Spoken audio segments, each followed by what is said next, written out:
Alam nyo bang ang dami kong sinubukang itinda at inegosyo noon? Pero hindi naging successful, dumating pa rin sa pagkakabigo pero bumangon.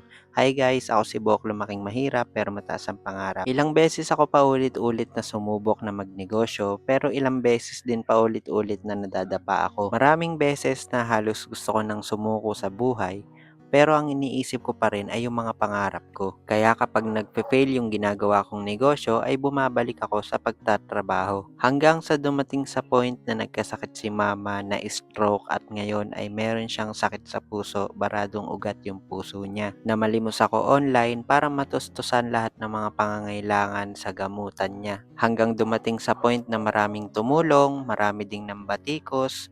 Medyo pinanghihinaan ako ng loob noon pero hindi ako nagpadaig. Mas pinairal ko yung pangarap ko hindi lang para sa sarili ko kung hindi para na din sa pamilya ko para hindi na maulit yung panlilimos ko na ganun. Hanggang sa na-monetize ako dito sa pagbablog ko, nagkaroon ng sapat na pera para ituloy itong pagda-driving school ko. Natulungan nga ako ng Alpha Driving Academy para maging madali yung pag-a-apply ko ng student permit at ngayon ay mag-a-apply na ako ng non-professional license ko. Kukuha nga kasi ako ng hulugan na motor at yun yung gagamitin ko sa bago kong ininegosyo na kahit pa ulit-ulit akong bumabagsak ay pipilitin ko pa ring bumangon. Alam kong may plano si Lord sa bawat isa sa atin kaya magtiwala lang tayo sa proseso. Binibigyan niya tayo ng pagsubok hindi para sumuko kung hindi para mas maging matatag tayo.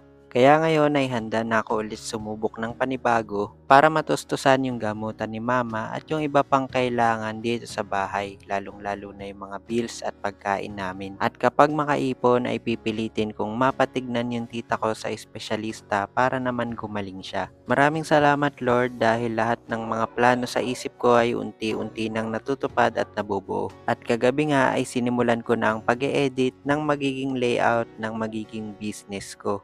At ito nga ang Sarap No Cap Pizza. Ang unang gumawa talaga ng logo ng Sarap No Cap ay si Papa Arj. Kaya naman maraming salamat din po sa inyo dahil siya din yung nagpaayos ng bahay namin dito sa loob. Pinatambakan niya dahil dito nga ako nagtitinda sa may harapan dati. At ngayon nga ay nililista ko na lahat ng mga kailangan kong bilhin at gagamitin para nga doon sa gagawin kong pizza business. Yun nga din ang purpose ng kukuhanin kong motor kasi kahit ilang beses ako magtinda ng paulit-ulit dito sa may bahay namin ay hindi talaga nagiging mabili dahil bukod sa bahain na ay maputik pa. Kaya ang tanging paraan lang ngayong magsisimula ako ng panibagong negosyo ay ang maihatid sa mga tao o magiging customer ko yung product na bibilhin sa akin. Kaya sa lahat ng mga nangangarap din dyan na umasenso, wag po tayong sumuko at mapagod. Ituloy lang natin kung ano yung mga plano natin. Hindi man instant yung pag-abot sa mga pangarap natin, pero unti-unti kapag kinilusan natin ay tutulungan din tayo ni Lord dahil nakikita niya lahat ng mga sakripisyo at ginagawa natin.